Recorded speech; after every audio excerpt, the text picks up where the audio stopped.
शिक्षा की बात हर शनिवार में मैं हमारे अपर मुख्य सचिव श्री डॉक्टर एस सिद्धार्थ का हार्दिक अभिनंदन करता हूं, आपका स्वागत करता हूं सर।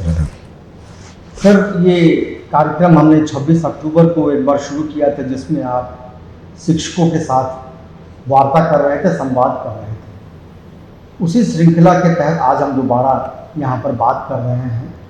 हमने 26 तारीख को जो बात की थी उसमें यह ध्यान रखा था कि शिक्षा विभाग की क्या प्राथमिकताएं हैं, कैसे विद्यालयों में गुणवत्तापूर्ण शिक्षा हो सके, इसके संबंध में शिक्षा विभाग क्या प्रयत्न कर रहा है, इसके संबंध में हमने बात की थी। और उसी दिन हमारे अपर मुख्य सचिव ने ये निर्णय भी लिया था कि वो इसी क्रम में शिक्षकों के साथ भी बात करेंगे, उनके प्रश्नों को देखेंगे, उनका उत्तर देंगे। और इसी क्रम में उन्होंने ये तय किया कि हर एक शनिवार को हम शिक्षकों के कुछ प्रश्न जो गुणवत्तापूर्ण शिक्षा से संबंधित होंगे उसको भी लिया करेंगे। और इसी क्रम में आज हम ये पहला संवाद सर के साथ शुरू कर रहे हैं। सर, आपका बहुत बहुत स्वागत है। तो सर, शुरू करते हैं सर कि पहला प्रश्न जो हमारे पास है वो रंजन कुमार, प्रधानाध्यापक मध्य विद्यालय बिहट, बेगूसराय से है। सर, इन्होंने पूछा है कि विद्यालय संचालन व प्रबंधन के लिए एकल नियमावली होने के बजाय भिन्न भिन्न स्तर के कार्यपालक आदेश निर्गत होते रहते हैं, जिसके कारण विद्यालय की एक लयता तो प्रभावित हो रही है। विद्यालय के संचालन में भी कठिनाई आती है। तो क्या विभाग विद्यालय संचालन के लिए एकीकृत विस्तृत नियमावली बनाने के बारे में सोच रहा है? देखिए, हम लोगों ने जो व्यवस्था है, निरीक्षण व्यवस्था है, संचालन व्यवस्था है और विभिन्न सारी व्यवस्थाओं के लिए हम लोगों ने अलग अलग गाइडलाइंस निकाले और अलग अलग डायरेक्शंस दिए। हम लोग की कोशिश होती है कि सभी पर मेरे स्तर पर अप्रूवल हो और ताकि सभी जो गाइडलाइंस है उसमें एक रूपता हो और सभी पदाधिकारी अपने स्तर से गाइडलाइंस नहीं बनाएंगे। तो वहाँ तक तो हम लोग एक रूपता देखते हैं और आप देखते होंगे कि हर गाइडलाइन में पुराने गाइडलाइंस का उल्लेख रहता है। प्रसंग जो होता है वो सभी का रहता है। लेकिन ये ज़रूर है कि हम लोग ने निरीक्षण के बारे में भी 4 पत्र निकाले और अटेंडेंस के बारे में भी निकाले, सभी के बारे में निकाले। हम लोग इन सभी का एक सिंगल कंपेंडियम निकालने के कार्रवाई कर रहे हैं ताकि जो भी शिक्षक हैं हम वो उस कंपेंडियम को रेफ़र कर सकते हैं। और हमारी कोशिश ये है कि जो भी हम लोग पत्र यहाँ से निर्गत करते हैं, हमारे डीईओ और शिक्षा सभी पदाधिकारी को बोला गया है कि जो भी पत्र यहाँ से निर्गत होता है उसकी प्रति पीडीएफ फाइल में इलेक्ट्रॉनिकली आप कम से कम टीचर लोगों को ट्रांसमिट कर दीजिए। हर टीचर को ये जानकारी होनी चाहिए कि क्या गाइडलाइन है। तो हम लोग अगले 10 दिन में, आपका सुझाव बहुत अच्छा है, हम लोग सभी जितने भी गाइडलाइन है उसका एक सिंगल फाइल में पीडीएफ में हम लोग सभी टीचर्स को उपलब्ध करा देंगे ताकि ये कन्फ्यूजन नहीं रहे कि किस प्रकार के कौन से गाइडलाइंस हैं और कौन से गाइडलाइन आज के दिन में प्रभावी हैं।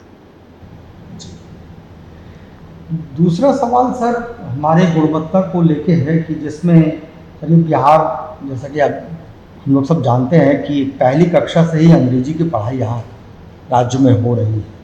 और ये हम लोगों ने कहा था कि हम देश के बाकी राज्यों के साथ या देश के दूसरे लोगों के साथ भी कदम से कदम मिलाकर चल सकें, अपने बच्चों को भी अच्छी शिक्षा अंग्रेजी में दे पाए, यह आवश्यक है।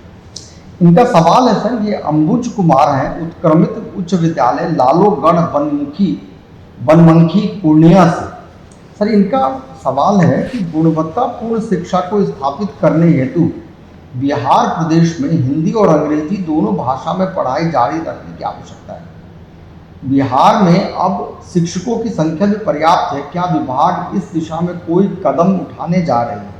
मुझे लगता है कि सर ये अंग्रेजी मीडियम से संबंधित ऐसा कुछ प्रश्न है क्या? देखिए, ये प्रश्न बार बार उठता रहता है कि अंग्रेज़ी मीडियम में भी पढ़ाई हो, लेकिन कुछ जो हम लोगों ने इस बार मंथन अपना कार्यक्रम रखा जिसमें सभी पदाधिकारियों से हम लोगों ने बात की, लोगों ने कहा कि स्थानीय भाषा में भी बात सिखाई जानी चाहिए। और इतना तक उन्होंने कहा कि अगर कक्षा 1 में मैथिली या भोजपुरी इसमें पढ़ाई जाए तो तब और बच्चों रुचि लेके पढ़ेंगे। तो आप तो अंग्रेज़ी की बात कर रहे हैं, मैं तो आपको मैथिली, भोजपुरी, अंगिका की बात कर रहा हूँ जहाँ पे लोगों ने ये डिमांड रखा कि क्लास 1 में जो स्थानीय जहाँ बच्चा जिस बोलचाल में घर में बोलता है उसमें पढ़ाई हो। लेकिन मैं यह ज़रूर मानता हूँ कि अंग्रेज़ी एक महत्वपूर्ण भाषा है और हमारे कम से कम 9th 10th 11th 12th जो 8वीं के बाद 9th 10th 11th 12th इन लोगों को अंग्रेज़ी में भी जो विषय है उसमें पढ़ाई होनी चाहिए। और हम लोग बाइलिंगुअल किताबें बना चुके हैं और इसको हम लोग प्रथम चरण में लाइब्रेरीज़ में आपके जो स्कूल के लाइब्रेरीज़ में अधिक संख्या में उपलब्ध कराएंगे। तो जो बच्चा अंग्रेज़ी में अध्ययन करना चाहता है 9th 10th 11th 12th तो उस अंग्रेज़ी किताब एक तरफ हिंदी है और एक तरफ इंग्लिश है, तो आप अपने ही अध्ययन कर सकते हैं कि इंग्लिश और हिंदी। और यह ज़रूर अच्छी बात है कि बहुत सारे आज के दिन में शिक्षकगण हैं, तो उनको कहा यह जाएगा हमारे द्वारा कि जब आप हिंदी पढ़ा रहे हैं उसका अंग्रेज़ी रूपांतर भी एक्सप्लेन करेंगे। और आप देखेंगे जो कंप्यूटर भाषा इस बार जो कंप्यूटर किताब जा रही है 6, 7, 8 में, वो दोनों बाइलिंगुअल भाषा में है। मतलब वो जहाँ पे फाइल है, डायरेक्टरी है, वो इंग्लिश में भी लिखी है और हिंदी में भी लिखी गई है। तो मल्टीलिंगुअल बुक्स हम लोग इस बार उपलब्ध कराएंगे विभिन्न स्तर पर। बट यह ज़रूर हमारे सुझाव करता अच्छा सुझाव दिया। लेकिन जो क्लास 1 है, मुझे ये भी सुझाव प्राप्त हुआ है कि मैथिली, भोजपुरी और अंगिका में भी प्रथम क्लास में पढ़ाई जाए। बहुत बहुत शुक्रिया सर। सर अगला सवाल सर संबंधित है ओलंपियाड जैसे कॉम्पिटिटिव एग्ज़ाम्स को लेके। प्रायः ये देख रहे हैं हम लोग कि ऐसे एग्ज़ाम्स में बिहार के बच्चे से कम सरकारी विद्यालयों से कम जा रहे हैं और सरकार बहुत कोशिश भी कर रही है कि हम कैसे इन बच्चों को इस तरह के कॉम्पिटिटिव एग्ज़ाम्स में ज़्यादा से ज़्यादा सहभागिता करवाएं या उनकी प्रतिभागिता करवाएं। सर इसमें सवाल है, अखलाक अहमद हैं, उच्च मध्य विद्यालय दिगहवा मसौढ़ी से, पटना से। सर इनका सवाल है सर कि क्या ओलंपियाड जैसे प्रतिद्वंदिता को प्राथमिक स्तर पर करने के लिए हम सोच सकते हैं? क्या इंटर स्कूल चैंपियनशिप को बीओ के द्वारा प्रखंडवार और वर्गवार कार्यान्वित करवाया जा सकता है? देखिए, बच्चों की संख्या बहुत ज़्यादा है। आपको जानकारी होगी कि पूरे राज्य में 2 करोड़ बच्चे हैं और यह भी देखना पड़ता है कि लॉजिस्टिक्स का भी इश्यूज़ है। तो हम लोग ज़रूर क्लास 5 में हम लोग अपने स्तर पर एक ओलंपियाड कराएंगे, क्लास 5 में और क्लास 8th में। तो ये 2 क्लासेस हैं जो जैसे मैथ्स हो सकता है, मैथ्स ओलंपियाड जो जिसका आंकलन आराम से किया जा सकता है, मैथमेटिक्स है और साइंस ओलंपियाड है। ये तो 2 चीज़ें हैं जो महत्वपूर्ण विषय हैं और जिसका ओलंपियाड हम लोग शुरू करेंगे और बाकी फिर देखते हैं। लेकिन हम लोग ऑनलाइन जो क्लासेस है, जो कंप्यूटर क्लासेस चलाते हैं, तो हम लोगों ने उसमें भी एग्ज़ाम का और उसमें भी परीक्षा का प्रावधान रखा है। नीट की हम लोग ट्रेनिंग देते हैं, उसकी परीक्षा भी लेते हैं। नीट की परीक्षा लेते हैं हम लोग ऑनलाइन समय पे। लेकिन बात आ रही है जो हमारे अखलाक जी हैं कि जो जूनियर क्लासेस हैं, तो जूनियर क्लास में क्लास 5 उससे जूनियर बहुत छोटे बच्चे हो जाते हैं। लेकिन जहाँ पे क्लास 5 में कि यह प्रतिभा खोज है, टेक्निकली एक प्रतिभा खोज है, कंपलसरी नहीं है, जो लिखना चाहेगा लिखेगा। तो प्रतिभा खोज जहाँ पे है मैथ्स में, साइंस में, तो ये प्रतिभा खोज हम लोग शुरू करेंगे और जो बच्चे लिखना चाहें, कोई कंपलसरी नहीं होगा, हो सकता है 10% हो, 1 लाख 2 लाख बच्चे लिखें, तो ये हम लोग कोशिश शुरुआत करेंगे। बहुत बहुत शुक्रिया सर। सर इसके बाद जो सवाल पूछा है इब्राहिम सिद्दीकी मध्य विद्यालय रामधनाव बनियापुर सारण से। सर इनका सवाल प्रशासन से संबंधित है, विद्यालय प्रबंधन से संबंधित है।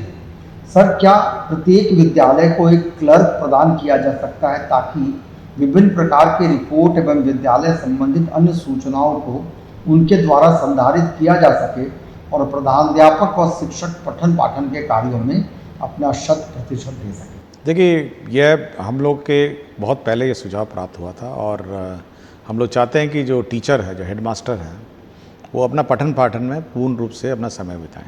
और हम लोग नहीं चाहते हैं कि ये जो बाकी क्लर्क के काम हैं। तो उत्क्रमित विद्यालय में आपको याद होगा कि करीब 6200 हम लोगों ने पद सृजित किए हैं और उसकी भी बहाली की प्रक्रिया आरंभ है। और अन्य जो विद्यालय हैं उसमें भी हमारे क्लर्क्स हैं, और साथ ही साथ जो हमारे अन्य अनुकंपा या अन्य व्यवस्था से जो बहाल होंगे उसमें भी काफ़ी पढ़े लिखे हैं जो क्लर्क्स के रूप में कार्य करेंगे। इसलिए हम लोग कोशिश ये करेंगे कि कम से कम जो मिडिल स्कूल और हाई स्कूल है उसमें कम से कम एक क्लर्क हो। प्राइमरी स्कूल में तो ऑब्वियसली संभव नहीं, संख्या बड़ी ज़्यादा है, बट मिडिल स्कूल और हाई स्कूल में क्लर्क्स ज़रूर हो, और जो ये सारे काम जो कार्यालय कार्य हैं वो अपना करेंगे। सर इसके बाद अगला सवाल है सर कि विद्यालय से अभिभावक शिक्षक संगोष्ठी को जोड़ने से संबंधित है सर। अर्पणा राज मध्य विद्यालय जरहरा बोध गया से ये पूछ रहे हैं कि समुदाय को विद्यालय से जोड़ने हेतु अभिभावक शिक्षक संगोष्ठी एक बेहतर नवाचार है, परंतु संगोष्ठी में अभिभावकों की उपस्थिति बहुत कम देखी जा रही है। ऐसे में हमें विभाग की ओर से कोई मार्गदर्शन दिया जाए। देखिए, जो अभी इस बार मंथन हुआ था तो उसमें इस पर बहुत विस्तृत चर्चा हुई थी अभिभावक संगोष्ठी पे, और ये बात चिंता भी व्यक्त की गई थी कि अभिभावक पेरेंट टीचर्स मीटिंग जिसको कहते हैं उसमें आते नहीं हैं। तो पेरेंट टीचर्स मीटिंग में हम लोगों ने ये कहा है कि आप अभिभावक से ही समय पूछ लीजिए कि किस समय रखा जाए। हो सकता है कि जिस समय में हम लोग रखे हैं वो खेत में चले गए, काम में चले गए, उन्हीं से पूछ लिया जाए, उन्हीं से पूछ लिया जाए कि किस समय। तो उस समय उस दिन का हम लोग स्कूल टाइमिंग चेंज कर देंगे कि इस समय अभिभावक सब उपलब्ध रहेंगे, और उस समय हम लोग, जैसे हो सकता है 7 बजे 8 बजे अभिभावक कहेंगे कि हम लोग सुबह आएँ, और तो हम लोग टाइमिंग उस दिन का चेंज कर देंगे। तो ये हम लोग की कोशिश है कि अभिभावक अपने बच्चे की शिक्षा में रुचि लें, और जब तक अभिभावक है, समाज है, सभी लोग एक साथ रुचि नहीं लेंगे, मेरे ख्याल से शिक्षा पूर्ण नहीं होगी। तो मेरा बस अनुरोध है कि अभिभावक समय पे आएँ, और जो भी समय उनको ठीक लगे, आपको लगता है सुबह है, आपको लगता है शाम का है, तो उस दिन का हम लोग समय उसमें परिवर्तन कर देंगे। तो ये टीचर और हेडमास्टर पर निर्भर है कि गांव वाले से पूछ लेंगे, एक बार बैठक कर लेंगे, मुखिया जी है, पंचायत सेवक है, वार्ड सदस्य हैं, सभी से पूछ लेंगे कि भाई आप समय कौन सा चाहते हैं, और जो दोनों के लिए कन्वीनियंट है। ये भी नहीं हो सकता कि टीचर को हम लोग कहेंगे रात को कर दीजिए, ये भी नहीं हो सकता है। तो दोनों के लिए जो उपयुक्त समय है वो अपने म्यूचुअल अंडरस्टैंडिंग में पेरेंट टीचर मीटिंग का समय निर्धारित कर लेंगे। बहुत बहुत शुक्रिया सर। इसके बाद का सवाल सर प्रियंका कुमारी मध्य विद्यालय मल्हा टोल परिहार सीतामढ़ी से पूछती हैं। उन्होंने सर पूछा है कि ज़्यादातर प्राथमिक कक्षाओं में वर्ग कक्ष की कमी है और कई वर्ग के बच्चों को एक साथ बैठाकर पठन पाठन कराया जाता है। शिक्षक मल्टीग्रेड कक्षाओं के संचालन के लिए प्रशिक्षित नहीं है। क्या विभाग से कुछ मार्गदर्शन मिल सकता है? देखिए, मैं बहुत स्कूल गया हूँ, और ये ज़रूर बड़ा कठिन होता है कि एक कक्षा का ब्लैक बोर्ड इस तरफ है और दूसरी कक्षा का ब्लैक बोर्ड इस तरफ है, एक टीचर इधर से पढ़ा रहे हैं, दूसरे टीचर इधर से पढ़ा रहे हैं। हम लोगों ने ये कहा है कि इस वर्ष मार्च तक, ज़्यादा लेट हो जाएगा तो जून तक, जितने भी कक्षा रूम हैं इसका कंस्ट्रक्शन हो जाए।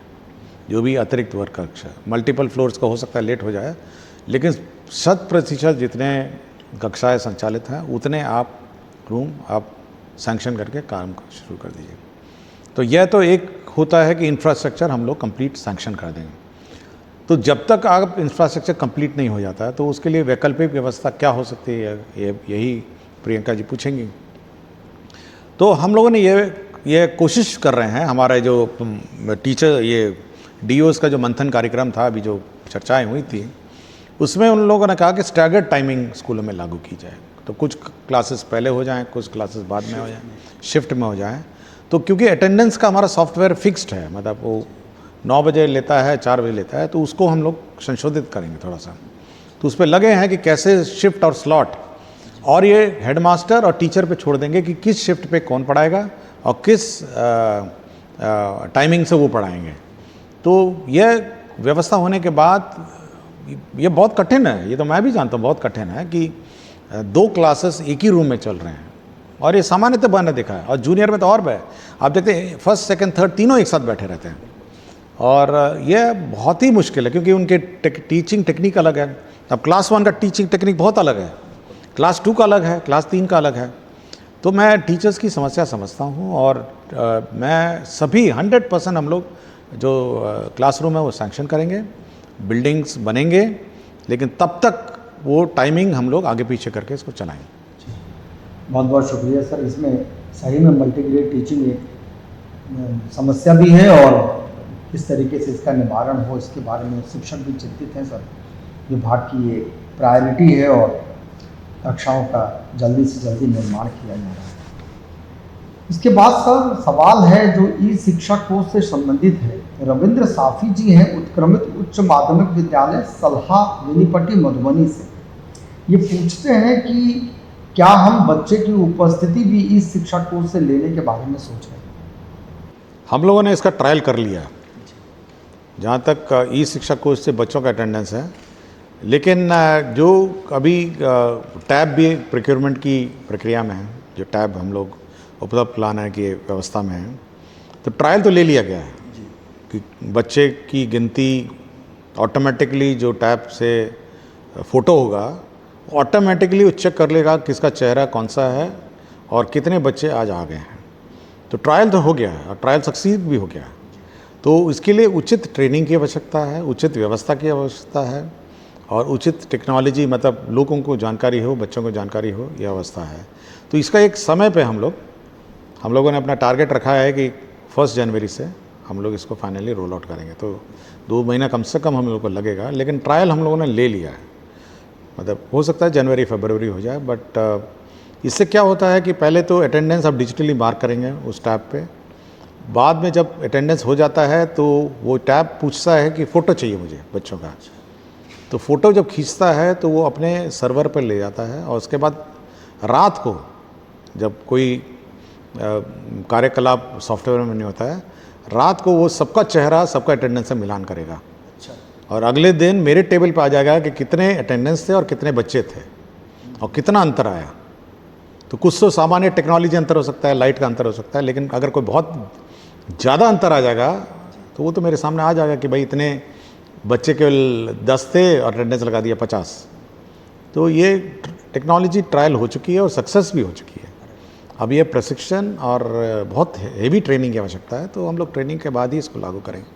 ये बहुत अच्छा होगा सर। इससे मुझे लगता है कि बच्चों के विद्यालय आने की जो रफ्तार वो बढ़ेगी भी और बच्चे सीख भी ज़्यादा। ये इमीडिएटली पता चल जाएगा कौन बच्चा एब्सेंट रहता है और रेगुलरली रहता है। जी, तो हम उसको अप्रोच कर हाँ, अभी अप्रोच कर पाएंगे, उसको पकड़ के लाएंगे कि भाई, समझा के लाएंगे कि भाई स्कूल आई है, तो इमीडिएटली पकड़ा जाएगा। मतलब उसमें आपको किसी से पूछना भी नहीं है कि आज कौन सा बच्चा आया, कौन सा बच्चा नहीं आया। वो आपके फेस रिकग्निशन सॉफ्टवेयर बता देगा। ये बहुत अच्छा होगा सर। इसके बाद सर एक जनरली एक्सेस से रिलेटेड है कि क्यों हमारे सरकारी विद्यालयों में बच्चे कम नामांकित होते हैं। ललन कुमार उत्क्रमित मध्य विद्यालय बसावनपट्टी राघोपुर सुपौल से हैं।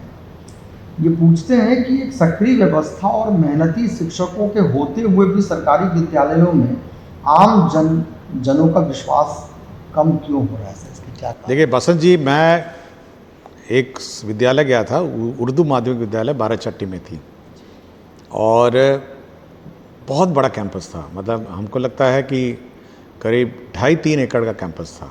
बिल्डिंगें भी थी, सब था और मिड डे मील भी था वहाँ पे।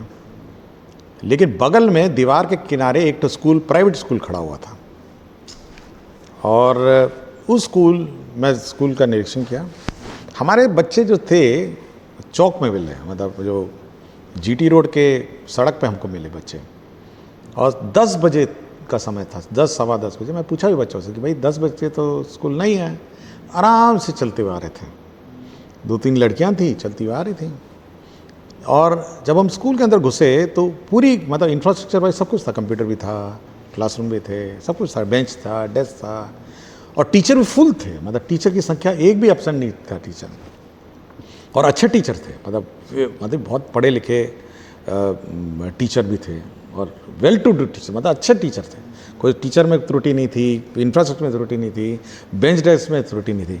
लेकिन बगल वाला प्राइवेट स्कूल है वो बिल्कुल भरा हुआ था, बिल्कुल। मतलब जब मैं उस किनारे बाउंड्री पे गया तो बिल्कुल खचाखच आवाज़ आ रही थी। मैं जानबूझ के गया नहीं अंदर, लेकिन मुझे लगा कि इससे कम से कम 3 गुना बच्चे उधर हैं और मल्टी स्टोरी बिल्डिंग थी, 1 floor, 2nd floor, 3rd floor, मतलब भरा हुआ है। ऐसा लग रहा है जैसे बच्चों को मतलब ठूस ठूस के इसको प्राइवेट में करा गया है।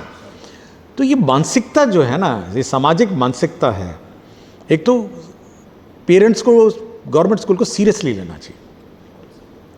जैसा बोला ना, अभिभावक अपना आते नहीं हैं, तो प्राइवेट स्कूल में अभिभावक नहीं आएगा तो बच्चों को निकाल देगा वो। तो अगर पेरेंट टीचर मीटिंग में अभिभावक नहीं जाएंगे तो आप समझ सकते हैं कि प्राइवेट स्कूल क्या करता है।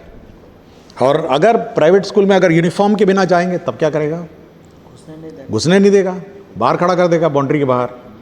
और प्राइवेट स्कूल में अगर बच्चा अपनी नोटबुक नहीं लेकर आएगा, होमवर्क नहीं करके आएगा, देखिए क्या होता है। तो ये पेरेंट्स को भी देखना है कि शिक्षा मुफ्त है, लेकिन इसका मतलब नहीं है कि ये मुफ्त शिक्षा किसी भी स्तर पर जो पेड शिक्षा है, जिसको प्राइवेट शिक्षा है, उससे कम है। हम यूनिफॉर्म के लिए पैसा भी देते हैं आपको, हम खाना भी मिड डे मील खिलाते हैं, सारी किताबें भी देते हैं, बैग पेंसिल नोटबुक तक देते हैं हम। प्राइवेट स्कूल में तो सब आपका पैसा लगता है। तो किसी भी, देखिए, अभिभावक को भी समझना चाहिए कि ये बहुत सीरियस पढ़ाई हो रही है और सरकार इस शिक्षा व्यवस्था के प्रति बहुत सीरियस है। कोई कैजुअल पढ़ाई नहीं हो रही है, मैं देखता हूँ बहुत सीरियसली पढ़ाई होती है।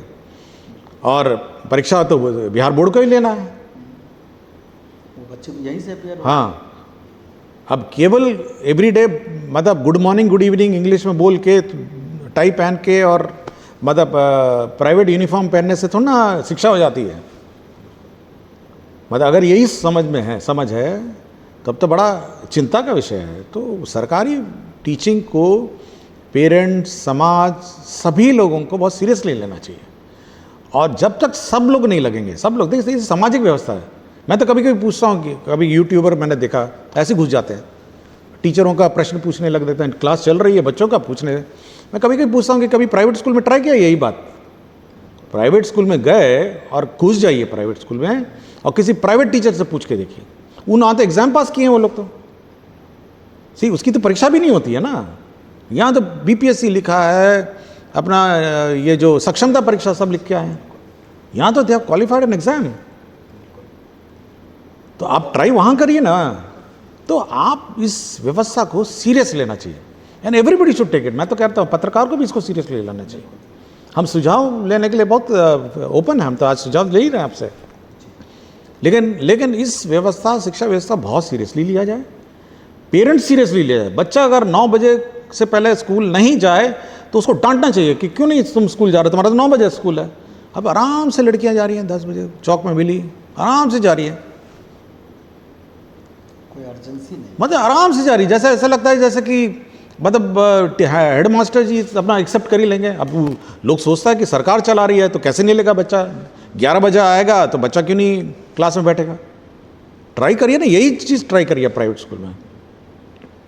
हम लोग उस व्यवस्था नहीं लागू करना चाहते हैं, पनिशमेंट की व्यवस्था, कॉर्पोरल पनिशमेंट की व्यवस्था।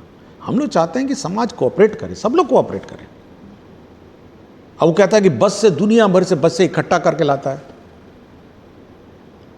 और दूर दूर से पता नहीं कहाँ से। हमको बोला, बाराचट्टी का स्कूल था, NHGT रोड पे था, बोला दूर दूर से आता है, पूरा ठूस के भर देता है स्कूल को। भाई हम तो हर गांव में, हर पंचायत में हम लोग स्कूल खोले हैं भाई, हम तो आपके बगल में खोले हुए हैं। तो ये मेरा थोड़ा है कि समाज का मानसिकता बदलना चाहिए, तब ये। और सरकार बहुत सीरियस है एजुकेशन में, सरकार बहुत सीरियस है। 20% बजट सरकार का पता ही शिक्षा में जाता है, 20%, 100 रुपये में 20 रुपये सरकार जो खर्चा करती है शिक्षा में जाता है, इससे ज़्यादा क्या खर्चा करेगी।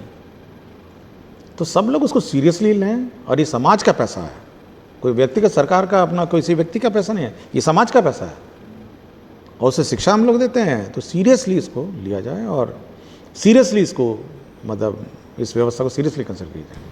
बिल्कुल सर, कोई कारण नहीं है कि हमारे भी सरकारी स्कूल बहुत अच्छे हों और प्राइवेट स्कूल से क्यों नहीं कम्पीट करें, इसके लिए कोई कारण बनता नहीं सर। ये अगला सवाल है ललन कुमार राय उत्क्रमित मध्य विद्यालय छोटा उड़वा दोनवारी खुटौना से। सर ये बेसिकली प्रशिक्षण से संबंधित सवाल है इनका कि क्या 6 दिवसीय प्रशिक्षण की जगह पर 3 दिवसीय गुणवत्तापूर्ण प्रशिक्षण हम शिक्षकों के लिए आयोजित कराया जा सकता है, तथा प्रशिक्षण की गुणवत्ता का फीडबैक हम शिक्षकों से भी लिया जाए। देखिए, पहले तो जो प्रशिक्षण की व्यवस्था है उसमें मूल-चूल परिवर्तन की हम आवश्यकता है। ये मैं और बहुत ही हम लोग बहुत चिंतित हैं प्रशिक्षण को लेके और हम लोग डिस्ट्रिक्ट लेवल पे ही प्रशिक्षण कराएंगे। ये पहले तो जिला से बाहर भेजते थे और हम लोग का मानना है कि देखिए, एक दिन जाने में लगता है, एक दिन आने में लगता है, 2 दिन तो ये हो गया और उस प्रशिक्षण की भूमिका बांधने में भी एक दिन लगता है और लर्निंग कर्व रहता ना, तो देखते हैं कितना समय लगेगा, कितना हम लोग समय में इसको कर पाएंगे। बट हम लोग मूल-चूल परिवर्तन करेंगे और रेगुलर हम लोग ट्रेनिंग इसमें रखेंगे और चाहेंगे कि मतलब शॉर्ट हो, संक्षिप्त हो और रेगुलर हो और इफ़ेक्टिव हो। और जहाँ तक हम लोग का ये फीडबैक का है प्रश्न है, तो हम लोग अब चाहेंगे कि जो भी प्रशिक्षण प्राप्त करते हैं, प्रशिक्षण के बाद वो अपना फीडबैक फॉर्म भरेंगे कि क्या उन्होंने शिक्षा लिया नहीं लिया। और साथ ही साथ हम लोगों ने जो टीचर्स हैं, जो हमारे टीचर्स ट्रेनिंग कॉलेज के टीचर्स हैं, उनको भी हम लोग कुछ स्कूल अटैच कर रहे हैं ताकि यह भी देखें कि जो आप पढ़ाए हैं टीचर को, वास्तव में जो पढ़ाई है वो वहाँ इम्प्लीमेंट टीचरों ने किया नहीं किया। तो कुछ स्कूल्स हम लोग टेस्ट बेसिस में अटैच करेंगे ताकि वो लोग देख के आएँ कि उनका जो टीचिंग है वो सही दिशा में जा रहा है या पढ़ा कुछ रहे हैं और हो कुछ रहा है। बहुत बहुत शुक्रिया सर। ये एक सवाल है सर, शशिकांत कुमार NPS कांटी टोला भवन गामा खगड़िया से। सर ये पूछते हैं कि विभाग के पास शिक्षा सेवक का कैडर है, उपलब्ध है क्या? इनके कार्य और दायित्वों से संबंधित कोई दिशा निर्देश उपलब्ध है?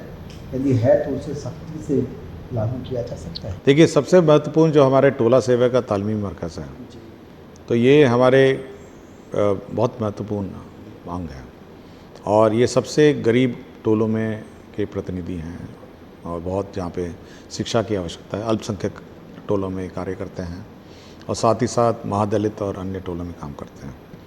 तो मेरा बार बार इनसे अनुरोध रहा है कि आप बच्चों को देखिए स्कूल में समय पे लाइए। जो बच्चे स्कूल से बाहर हैं उनको आप स्कूल में लाइए और कोशिश करिए कि ये ठीक ठाक पढ़ें। और सरकार इन पर बहुत खर्चा करती है। ये शिक्षा के टीचर के व्यवस्था से आप बाहर के लोग हैं जो अगर कोशिश करेंगे तो महादलित टोलों के, अल्पसंख्यक के बच्चे 100% पढ़ लेंगे। और कोई कठिनाई है तो हम लोग अलग से बात कर सकते हैं, लेकिन मेरा बस ये बार बार अनुरोध रहा है कि आप लोग बच्चों को स्कूल लाइए और पढ़ाइए और कोशिश करिए कि वो ठीक ठाक पढ़ें। पढ़े लिखे लोग हैं, आपके तालीमी मरकज़ के लोग पढ़े लिखे लोग हैं, आपके टोला सेवक पढ़े लिखे लोग हैं। तो कोशिश करिए जल्द कि अपनी मेहनत लगा के ये सब समाज, ये ही है जो अपेक्षित समाज है, इसमें शिक्षा स्तर में सुधार हो। बहुत बहुत शुक्रिया सर। ये 10 प्रश्न आज हमने लिया है और हम आगे भी हर एक शनिवार को, जैसा कि आपने कहा है कि हम चुने हुए प्रश्न शिक्षकों से लिया करेंगे। हम शिक्षकों से भी अनुरोध करेंगे, अपील करेंगे कि वो अपने प्रश्न विद्यालय प्रबंधन से हो, कक्षा वर्ग कक्ष से, अब बच्चों से भी, अगर कोई बच्चा भी पूछना चाहे तो वही पूछ सकता है कि, तो हम लोग बच्चों से का भी प्रश्न, आज बच्चों का प्रश्न नहीं आया है, आज केवल टीचर्स लोगों का आया है। तो कोई बच्चे भी अगर पूछना चाहें तो हम लोग अगली बार से 1-2 बच्चों का भी प्रश्न हम जवाब दें। तो हम लोग अगली बार से और प्रश्न लिया करेंगे। ये हमने शुरुआत की है और ये बहुत स्वस्थ परंपरा हमने इस्टेब्लिश की है। बहुत बहुत शुक्रिया आपको सर, बहुत बहुत धन्यवाद।